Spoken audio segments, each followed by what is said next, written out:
Every entrepreneur has a story. Welcome to Happy Half Hour with an Entrepreneur, where each episode your host, Brian Carney, will share a drink with a successful business owner and have them discuss their unique journey, gaining insight on what it takes to be an entrepreneur and the different ways to get there.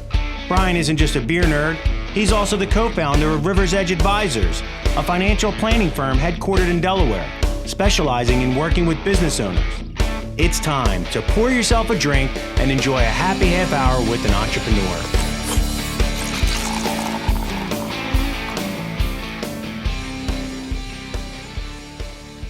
Hey everyone, welcome to Happy Half Hour with an Entrepreneur. I am your host, Brian Carney.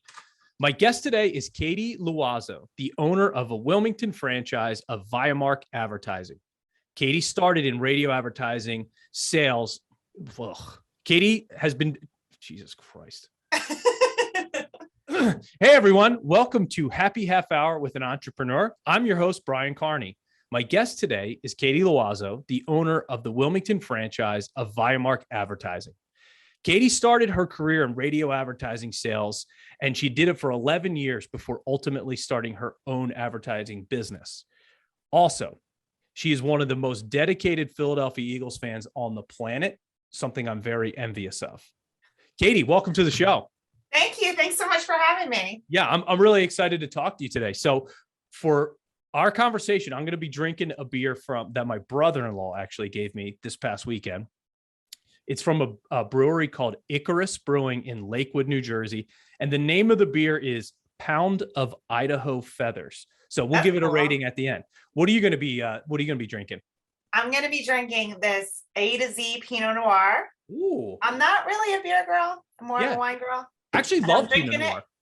What's that? I actually love Pinot Noir. Me too, especially from Oregon. That's my favorite. Ah, okay. Love it. And then I'm going to drink it out of my Viamark wine glass. Perfect. Advertising. I love it. You have to have it in there.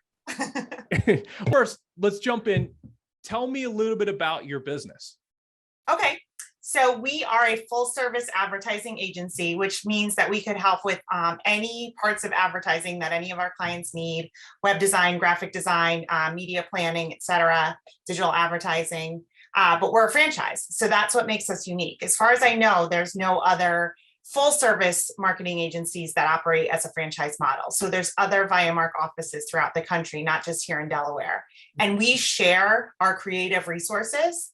So each market is locally owned, individually owned and operated, but we share our creative team. So, that allows us to have local market knowledge for our local clients, but be able to deliver what we consider to be kind of national quality creative.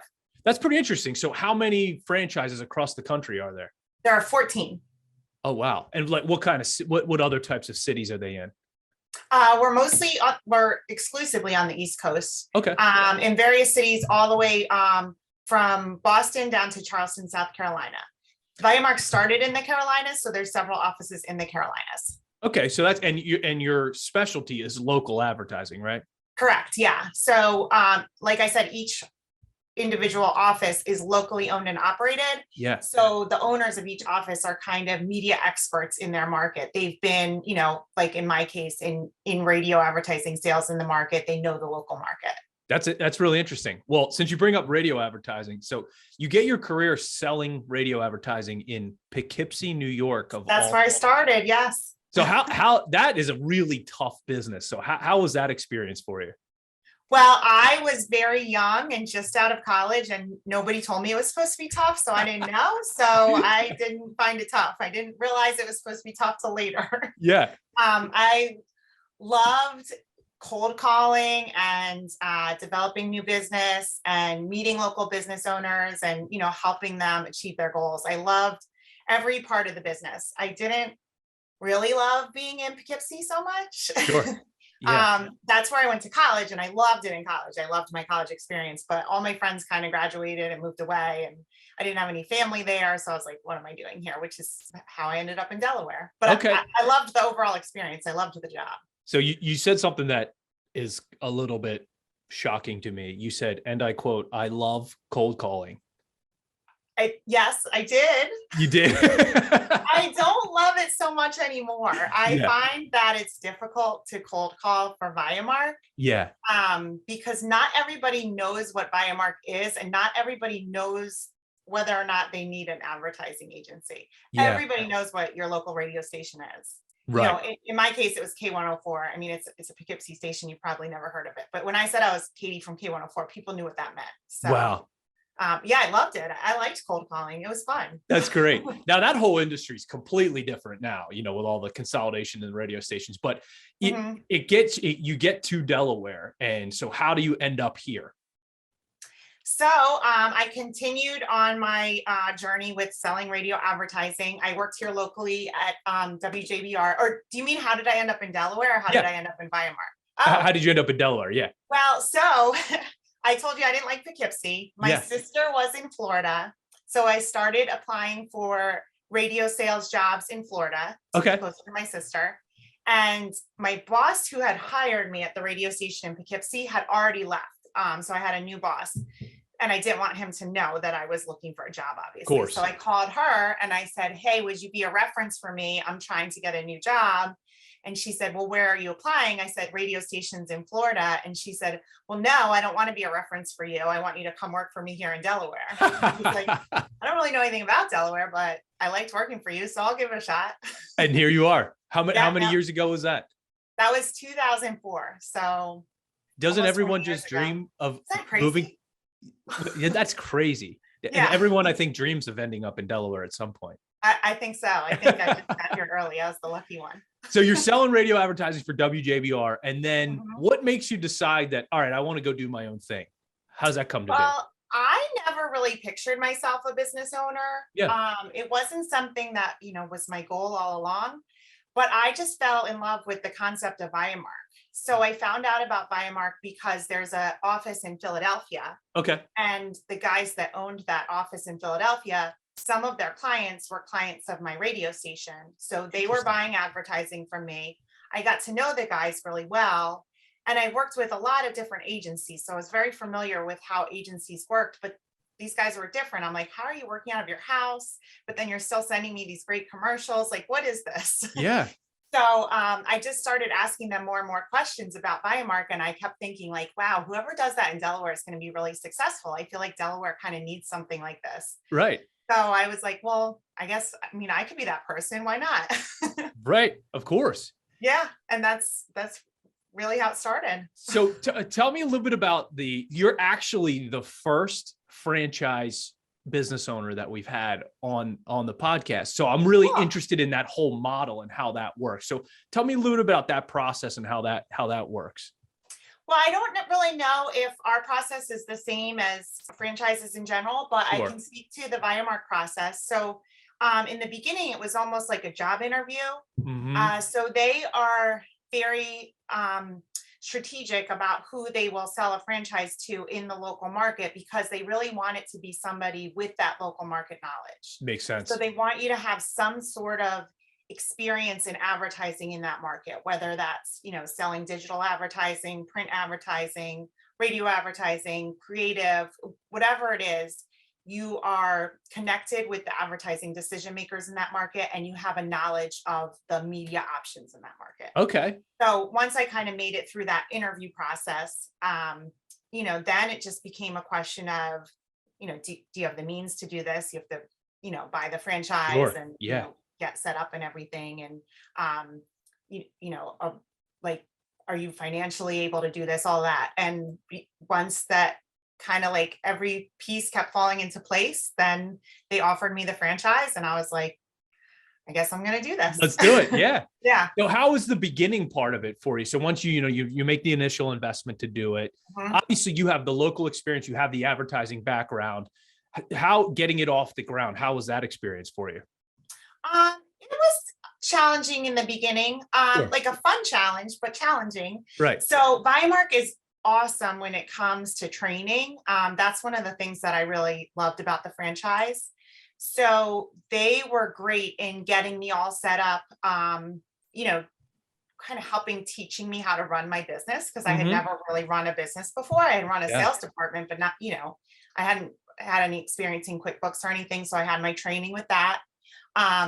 They actually had somebody come to my market, and we did some presentations for some local folks in the media, kind of letting them know that there was a new agency and what makes us different.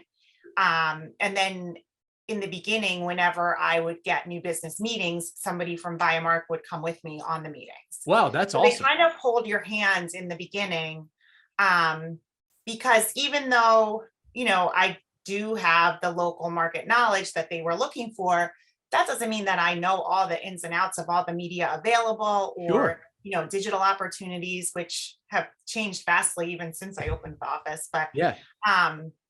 they really were very valuable in the training in the beginning. That's really fascinating. So, the thing about owning a business is most of the people, like you sort of said, like, hey, I didn't set out to own a business. You do something and then you say, okay, I could make this business. And a lot of the business owners we talk about, they know how to do whatever it is that they do. They don't actually know how to run a business. So having that business training, whatever you paid, it was worth it. Right. I think so. I don't know how I would have figured it out otherwise. I mean, I guess I would have found classes on my own, but they really made it very turnkey. That's fantastic. I remember the first time I logged into QuickBooks and somebody said, you have to, reconcile this. And I'm like, yeah. What? What are you talking? Like, I have to say that was a dinner with a client. Like, what are you talking about? And I still hate doing it now. So I hate it as well. Yeah. But the other thing I find interesting about Viamark is you have this dedication to a local brand, right? Mhm. But you have a national bench of creative people. I think that's really unique. Yes, I think so too. Yeah, that's so. When you talk about advertising, you sort of alluded to this earlier. Since you started at Viamark, advertising has changed drastically. So how much different Absolutely. is it now than when you first started? Well, when I first started, my job involved a lot of media planning, media strategy, and media buying for my clients, which that part hasn't really changed. But what's changed so much is that everything I was doing was what we call traditional advertising. Yeah. I was buying radio, I was buying television, I was buying print, I was buying outdoor. I was also buying digital, but it was kind of an afterthought. Yep. We were like, oh, and we should probably have some digital advertising. Yeah. We should probably look at your social media. But now, that's kind of like the backbone of the strategy. And then, we still believe strongly in traditional advertising, but it's almost more like that is the secondary part of what we're doing as opposed to digital. So when you say traditional, you mean more like magazine advertising and print type of things? Yeah, and broadcast, which is radio and television, billboards, things like that. That's great. Yeah. The social media thing I think is fascinating about advertising. So, I always think, hey, I just talked about I wanted to buy a new pair of running shoes, and all of a sudden the running shoes appear in my Instagram feed or into my Facebook feed. How on earth does that work? How do you actually do that? Yeah, so it's a little bit crazy how targeted we can get with digital advertising. Yeah. So, we can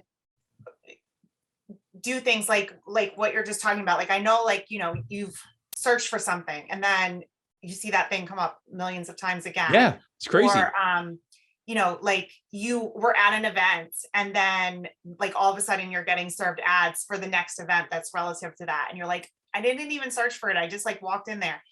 So it's crazy how much information is out there about us that allows, advertisers and marketers to get really strategic and really specific in who we're reaching with advertising, which I think is an awesome thing. Some people think it's scary, it's Big Brother, but I'm like, no, this is great because I'm not wasting any dollars. I'm reaching the people that want to be reached. And then as a consumer, I'm getting served ads that are relevant to me. I'm not getting served ads for diapers and I don't have kids, Yeah, for sure. Yeah. Having it be targeted, I have to admit, whatever algorithm Instagram is using for me is working very well. I'm buying random crap that I think I need all the time.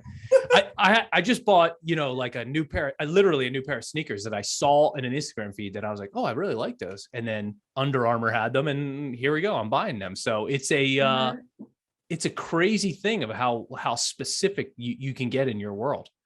Yeah. Which I mean is great for clients. I mean, they don't want to be guessing on who's going to see their ad. They want to be reaching the person that's going to buy the sneakers. Yeah, exactly. That's fascinating. So what type of clients do you traditionally deal with?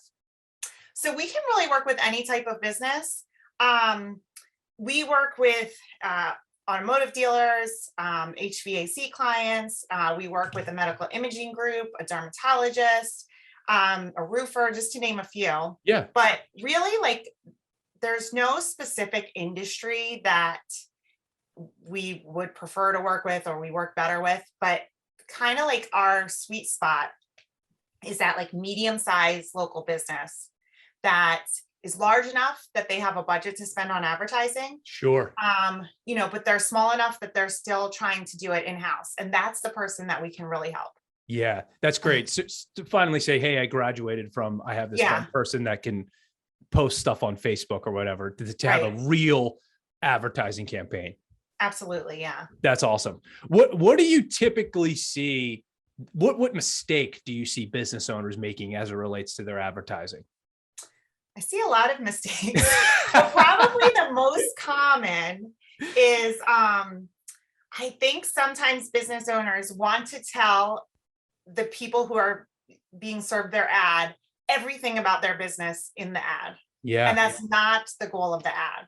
The goal of the ad is to get them to either come into your location, click on your ad, or, visit your website or like your Facebook page. Like we're not trying to get them to be completely educated all about your business in a little banner ad or a 30-second TV spot. It's not going to happen. We want to just deliver the message to let them know what you do and why you're the best at what you do, and then get them to come to you. So basically you need to create I think they call it a call to action. Is that what it's called? Absolutely. Yeah. Yeah.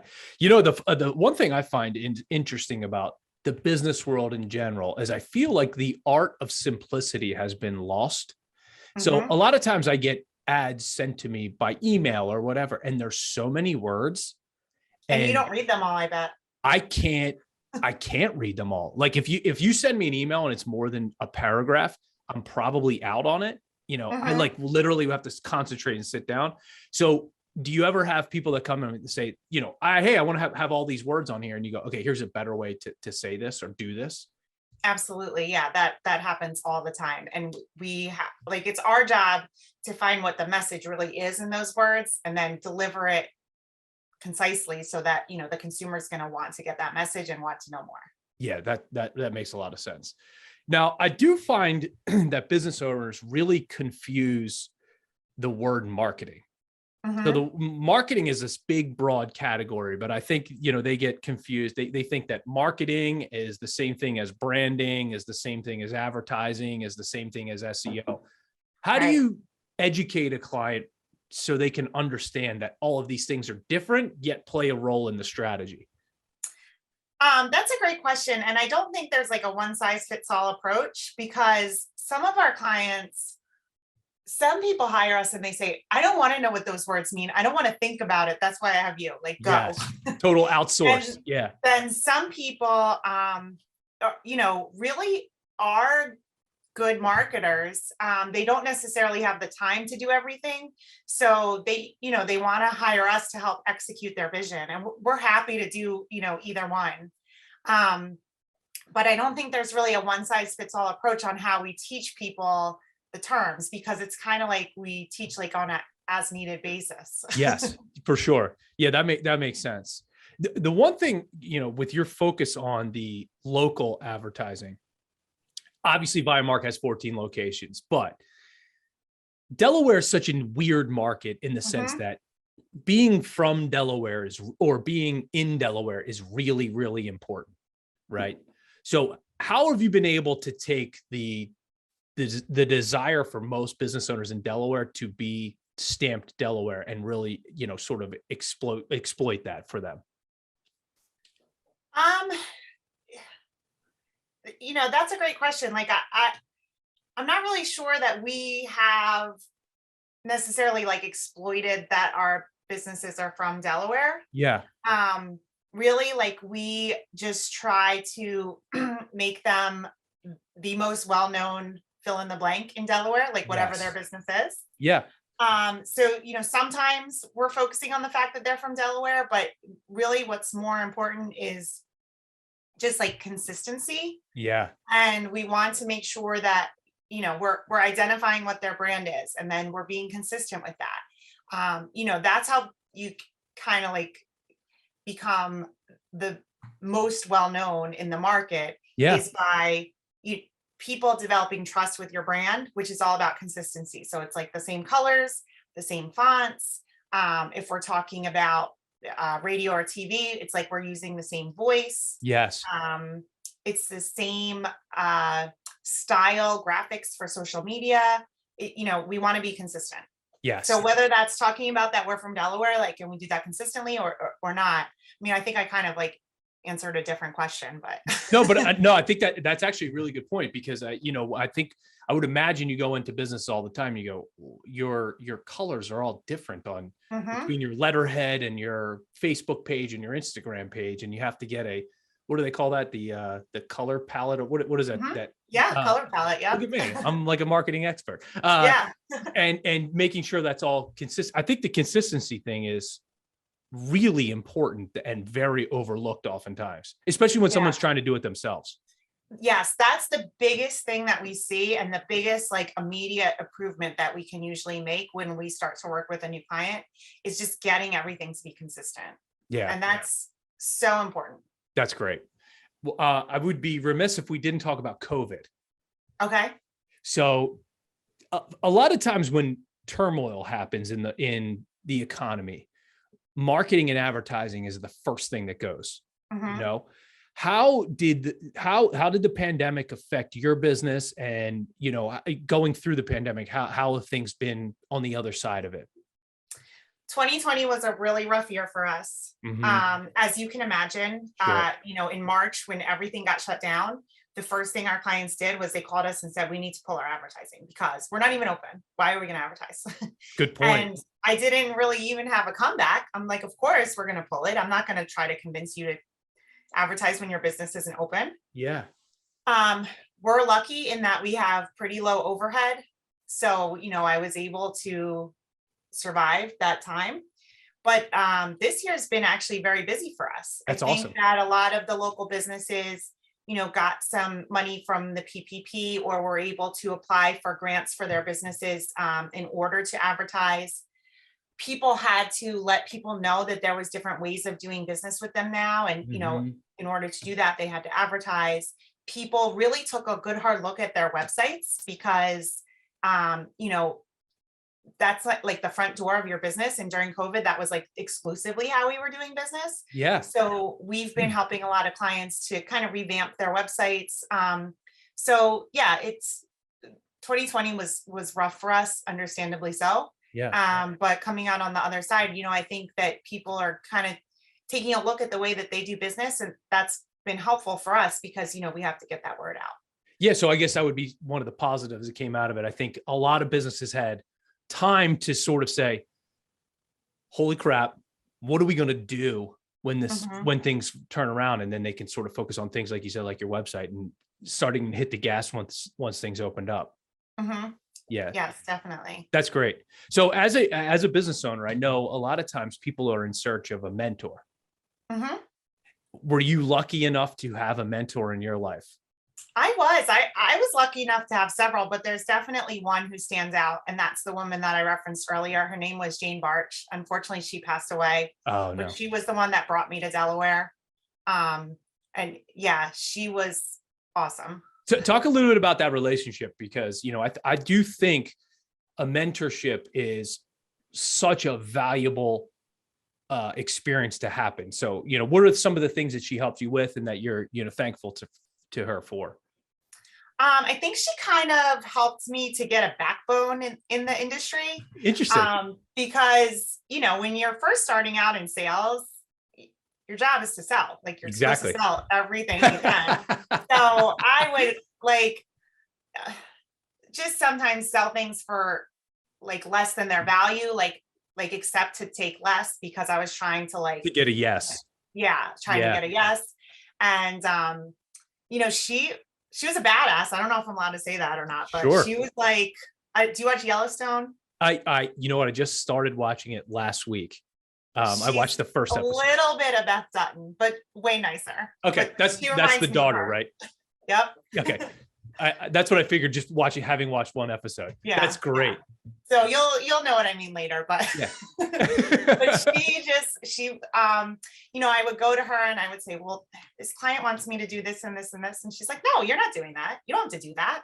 Like, we have a great product. What are you talking about? Like, they need this. They need you more than you need them. Wow. And I just I always kind of have that with me now. You know what I mean? Yeah. We've talked to another business owner on here, and he said, you shouldn't be worried that they say no. You should be worried that they say yes, and that you have to do the job for less than you sort of put yourself on sale. And that's really that's a great lesson, because I agree with you. I've experienced that myself in the beginning, where you're just trying to you start discounting things that don't make any sense just to win the deal. Yeah, and then all of a sudden you're working all day. Right. You're not making a profit. Yeah. Yeah. So great. I have a client that I make $0 from. That's great. Yeah. Well, let's talk a little bit about one of our mutual favorite topics. Okay. So we're here in January of 2022, and our beloved Eagles just got smoked in the playoffs. So I always consider myself a humongous Eagles fan until I talk to you. So talk about how many games outside of COVID that you've missed that the Philadelphia Eagles have played in the past, couple of years. So this year I missed 4.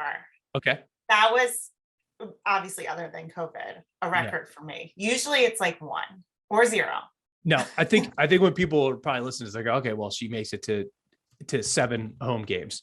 No, you go to every game, regardless of the city. To the home, away, playoffs, wherever the Eagles are, I'm there most of the time. This year I missed 4. Yeah. So 2 questions. Number 1, what should the Eagles do at quarterback? Without making this a WIP show, but I think they have to stick with Jalen, and I don't want to say that. I don't really think he's our guy. Yeah, but I think that we need the draft picks for other positions right now. I'm with you. So we agree on that. Second Eagles related question, and then we'll move off the topic. Your favorite away stadium or away experience? Okay, well, so if you had asked me this prior to this year, I would probably have a different answer. Okay. And actually, my stadiums and my experiences are 2 different answers. Well, I want to hear both then. The new Las Vegas stadium, Allegiant, was incredible. Definitely I drove past that in October. So I flew into Vegas. We were driving to Utah to my wife and I to go hiking, and we passed it, and I was like, holy crap, that thing is humongous. So it's as incredible as it looks from the outside. Yeah, it's like you're like in a Las Vegas club in the stadium. My God. It's insane. It's so insane. I have not been to SoFi yet, the new LA, so I can't speak to that one. But there's only 2 stadiums I haven't been to. Which SoFi and Houston. Okay. So Las Vegas is my favorite stadium. I think my favorite experience is Green Bay. Like, Green Bay is such like a football town, and their tailgates are so much fun. And just to be like in that stadium, you feel like you're like in a part of history, kind of. For sure. Yeah. So I used to do, when I was younger, I used to do away trips with a bunch of my friends. Our favorite trip was the Titans. Yeah, that's a lot of fun. Because A, you're in Nashville, and B, you can stay in downtown Nashville and walk to the games. You can just walk over that bridge. Yeah. The Eagles, Kevin Cobb was the quarterback, and they lost in that game, which was very disappointing. But we'll talk about that. That's a story for a different day. Going back to the business thing. Okay. What do you think the biggest mistake you've made that you would caution other entrepreneurs from making? Well, I already like alluded to this earlier, but when I first started my business, it was very similar to when I first started in radio. I think I was undercutting my pricing way too much. Yeah. I thought that that was what I had to do to win business. Mm-hmm. And it was just not smart. I wasn't making smart business decisions. Yeah. I do feel that our prices are competitive, and we definitely don't try to like gouge our clients. But you know, in the beginning, I think I was just like, I need to be the cheapest. I need to be the cheapest, or I'm not going to get this business. But like you said, like now I don't want that business. If somebody's really just strictly price shopping and wants to find the cheapest, somebody else probably is going to do it cheaper, but you're not going to get the quality work that we deliver. I do find it interesting, the confidence that you gain over a couple of years. And then you get to the point where you're sort of like, I don't care if people say no. You know, I mean that in a, you know, an upbeat, friendly way, but it's sort of like, you know, I don't need to, I will do this. I will enjoy doing this work for X amount, but if they're going to beat me up, you know, that's kind of, I'd rather not do it. Right. Exactly. And it does take a lot of confidence to be able to do that. And there's a fine line too. Like, I mean, you want to remain competitive and be giving your clients a great value, but you have to just value your time as well. Great way to say it. Now, one of the other things that you've done a tremendous job with is how involved you are in local charities and in the community. Talk a little bit about how deep you are involved in the different charities in the area. Well, I'm involved with a lot. I'm involved with the Leukemia Lymphoma Society. I'm involved with the Middletown Area Chamber of Commerce. I'm on their board. I'm on the board of the MOT Rotary Club. I help with Wendell Smallwood's football camp. I'm involved with the Associated Builders and Contractors. That's not a nonprofit, but I do some volunteer work for them. But I really truly believe that if you have the time and resources to give back, you should be. And that can be different. It can mean different things to different people. You know, some people can just write a check.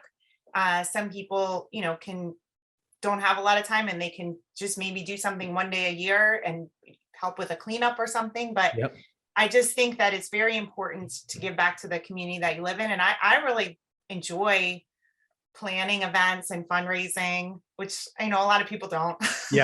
But like, to me, to be able to, you know, do something fun with my time that's really going to give value to an organization that I feel passionate about, it's like a no-brainer. So I'm lucky enough to have been on the same team as you to help raise money for the leukemia. The right word? Well, I think the thing that's interesting is that if I imagine our team like a group project, right, in college, and you and Laura did all the heavy lifting, and I feel like I got an A+ just by being on the team. So, you know, kudos to you for that. Thank you, and to Laura too. Yeah, exactly. To Laura as well. But the amount of money that you have helped raise for the Leukemia Lymphoma Society, you know, just that part is incredible. Do you have any idea how much it is? Well, I can tell you how much the teams that I have been on raise, but I mean, I can't take credit for all of that amount. But it's been over $200,000. That's amazing. It's really amazing. And that charity is really outstanding. You know, they really are. Is. Yeah. Which is great. And, you know, like I said, you do all the heavy lifting. Thank you. Well, this has been great. I really enjoyed talking to you. If people want to know a little bit more about you and your business, where can they go? They can go to Viamark, VIAMARK, Delaware.com. That's awesome. And if you want to connect with me on Untapped, my username is brcarney7. You can hear and see how I actually rate these beers. And to learn more about how my firm helps business owners with their financial planning, visit riversedgeadvisors.com. And to hear past episodes of the podcast, go to happy-half-hour.com. All right. So come to the rating point here. I really like this beer, actually. Pound of Idaho Feathers. I would actually give it a 4 out of 5 rating. And I don't give 5s, so it's a really good rating. Katie, thank you so much for your time. I really appreciate it. Thank you. Cheers. This has been great. Cheers. Thank you for listening to Happy Half Hour with an Entrepreneur, sponsored by Rivers Edge Advisors. For more information on how Rivers Edge Advisors can help you, visit their website at riversedgeadvisors.com. If you'd like to connect with Brian Carney for business advice or just to share a beer, follow him on Instagram at riversedgeadvisors_LLC.